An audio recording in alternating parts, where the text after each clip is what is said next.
everyone, and welcome back to the Abbey Primary podcast. We hope that you have had a well-rested half term and have made the most of spending time with your loved ones. This week's podcast has been brought to you by Dosbarth Mr. Alex Davies. In today's podcast, we will be acknowledging the importance of Remembrance Day, Interviewing an Abbey Primary member of staff, hosting a Remembrance Day quiz with two other staff members of Abbey Primary. and of course we will provide you with the answer to Mr. T's Riddle of the Week, as well as providing you with a new riddle. First, we will share with you the history of Remembrance Day and the importance of remembering it. So stay tuned.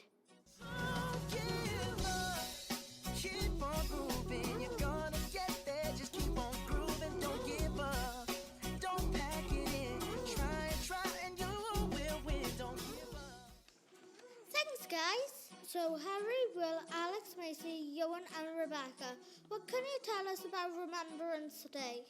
Well, Remembrance Day is a memorial day observed in Commonwealth states since the end of the First World War in November 1980 to acknowledge armed servicemen and women who died in the line of duty.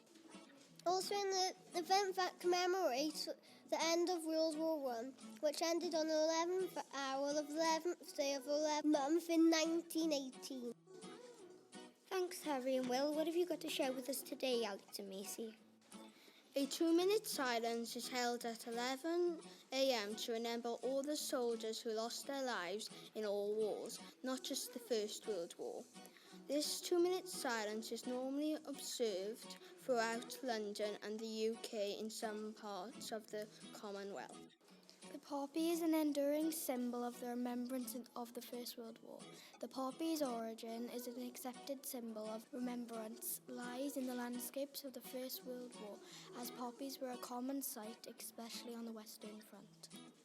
Wow, how interesting. I never knew that. What about you, Johan and Rebecca? On Remembrance Sunday, the Queen, along with her royal family, top politicians and VIPs, show their respect by attending a big ceremony at the Cenotaph in Whitehall, London. This memorial service is always shown on live television in the UK. This year, the memorial service was aired on Sunday the 8th of November at 10:45. This year, Remembrance Day is on Wednesday, but the Remembrance Day Sunday is always held on the second Sunday on November. The nearest Sunday to the 11th of November. Thank you so much for all the information about Remembrance Sunday. I'm sure all the listeners have learned a great deal. Stay tuned for an Abbey Primary interview special. You don't give up. Keep on trying. You're gonna make it. I ain't lying. Don't give up. Don't ever quit. Try, and you can do it. Don't give up. We are fortunate enough to have our very own ex-Navy leading hand with us here today, Miss Hanks. Thank you for agreeing to speak with us today, Miss Hanks. Would you be able to answer a few questions about yourself and your time spent in the Navy? Of course I will, I'd love to. So how old were you when you signed up to the Navy? I was 21 when I joined the Navy. Historically, are you a seafaring family? Yes, I am. So are there other members of your family who have served in the Navy? Not so much in the Navy, but my dad was in the Merchant Navy, which is slightly different to the Royal Navy. What was your motivation for joining the Navy? So I was living in a place called Telford in England, and I was working for the hospital there in the offices, and I decided I was bored and I needed to do something different. So I decided I was going to go and travel the world, and the best way to do it was to get paid at the same time and to join the Royal Navy. What was the selection process like? Was the training intense? It was very intense. I had to leave my family for a start and travel all the way to Plymouth to a place called HMS Raleigh, where I was put in a group of about 25 other people. We had to do assault courses regularly. We had to run at least 3 miles a day. There was lots and lots of grueling training every single day for about 8 weeks. How long did you serve in the Navy for? I was in the Royal Navy for almost 7 years, and during that time I was on 2 different ships. What was it like living on board a Navy vessel, and what was your longest time at sea? So it was quite hard work living on board a ship. I lived with 24 other girls in a big mess deck, which was like a big bedroom. Obviously, we would have to work all hours of the day, so we didn't get a lot of sleep. If there was fires and things on board, there's no fire brigade at sea, so we would have to put all the fires out. The longest time I was at sea for was I was away for nearly 8 months, away from my family for nearly 8 months, and we were at sea for just under a month at a time when we were down in Iraq. Did you encounter any dangerous situations? Yes, so we had occasions where we would have to rescue people from pirates. Pirates do exist. They are not like Jack Sparrow on Pirates of the Caribbean, and we would have to rescue those people.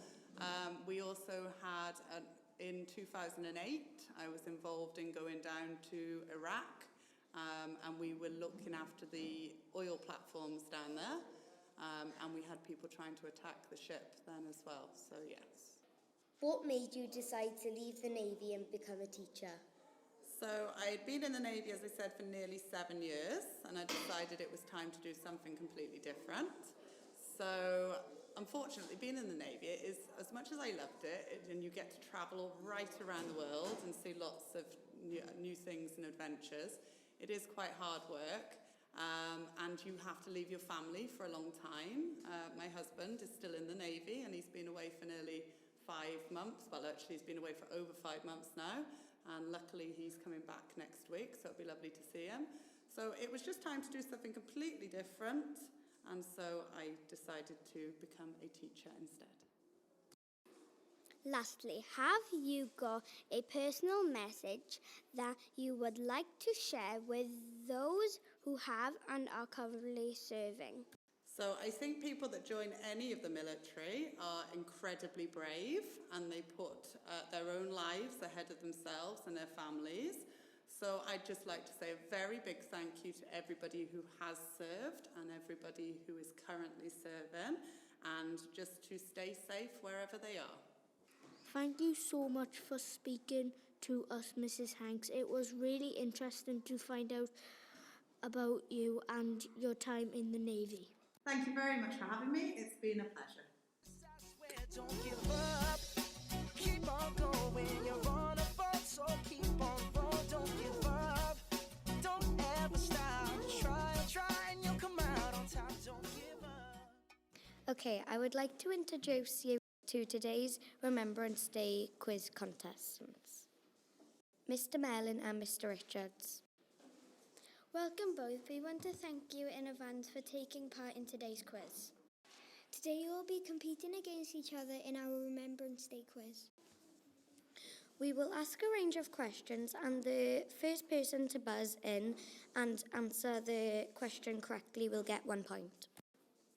All questions are multiple choice. You must listen to all the options before buzzing in. Are the rules clear? Yes, Amelia, you made those really clear. Before we start, let's listen to Mr. Merlin's buzzer. And Mr. Richards. Okay, on to the quiz questions. First question, why is Remembrance Day important? A, to acknowledge the First World War. B, to acknowledge the colourful poppy flower. C, it marks the day that the First World War ended and remember those who lost their lives. Mr. Richards, you buzzed in first. What is your answer? I think the answer is C. Question 2. At what year did the First World War ends? A. 1914, B. 1918, C. 1945. Mr. Mellon, you buzzed first. What is your answer? I think that was 1918. Next, what day is Remembrance Day celebrated on? A. 11th of November, B. 10th of November, C. 13th of November.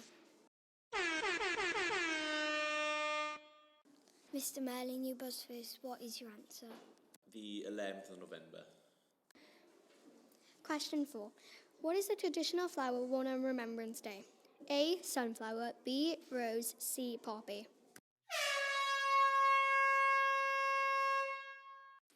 Mr. Richards, you buzzed in first. What is your answer? See poppy. Lastly, the poppy is a symbol of both remembrance and hope of a peaceful future. What colour is the poppy? A. Red, B. Yellow, C. Green. Mr. Merlin, you buzz first. What is your answer? It is red. The final scores are Mr. Merlin 3 points and Mr. Richards 2 points. Congratulations to Mr. Mellon for winning today's quiz. I really enjoyed that. Well done, Mr. Merlin. Thank you, Just yes. put me to the post there. Thank you, great quiz, well done. We would like to thank you both for taking part today. Thank you, Lexi. Yeah, thanks Lexi, thanks for having us. Don't give up. Keep on going. You're on a boat, so keep on going. Don't give up. Don't ever stop. Try, and you'll come out on top. Don't give up. Welcome to Riddle of the Week. Previously on Abbey Primary Podcast, Mr. T's class shared a riddle with you listeners. Let's hear it again. The more of this there is, the less you can see. What is it? The answer for Mr. T's riddle of the week, drum roll please. Darkness. Congratulations if you managed to solve the riddle. Between us, we know that Mr. Davies was scratching his head for days trying to solve the riddle. So much so he has a bald patch, but he doesn't know about that, so don't tell him. Now, moving on to this week's riddle. Riddle of the Week. If Teresa's daughter is my daughter's mother, what am I to Teresa? If Teresa's daughter is my daughter's mother, what am I to Teresa? Is the answer A, grandmother, B, mother, C, daughter, D, granddaughter, or E, I am Teresa? Best of luck. We will reveal the answer to the riddle in the next podcast. Make sure you turn it for Riddle of the Week. Keep on moving, you're gonna get there. Just keep on grooving, don't give up. Don't pack it in. Try, and you will win. Don't give up. No, don't give up. Wow, some really interesting information to take away from today's podcast. I don't know about you, but I certainly learned a lot about Remembrance Day and the importance of commemorating it, as well as why the poppy became the accepted commemorative flower. It was also extremely interesting to find out about Mrs. Hanks's exciting career in the Navy. Unfortunately, that's a wrap for today's podcast. If you did enjoy today's podcast, which I'm sure you did, please click on the thumbs button below. Also, consider subscribing to the Abbey Primary YouTube page to stay up to date with what's going on. Next time we return to Dosbarth Mr. T. But before we leave you, we would like to share a Remembrance Day poem read by Victoria and Gwen. Wela I si sy'n bo hir a cadwch yn diogel. See you soon and stay safe. Dosbarth Mr. Davies signing out.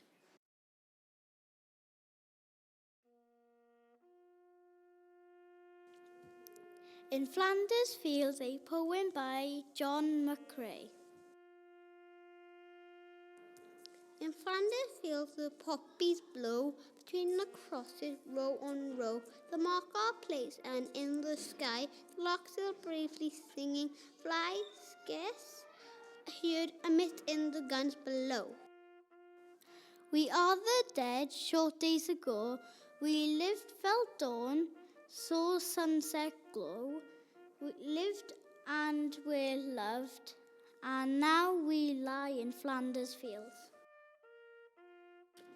Take up our quarrel with the foe, from you unfailing hand we throw. The torch be yours to hold it high. If you break faith with us who die, we shall not sleep though poppies grow in Flanders fields.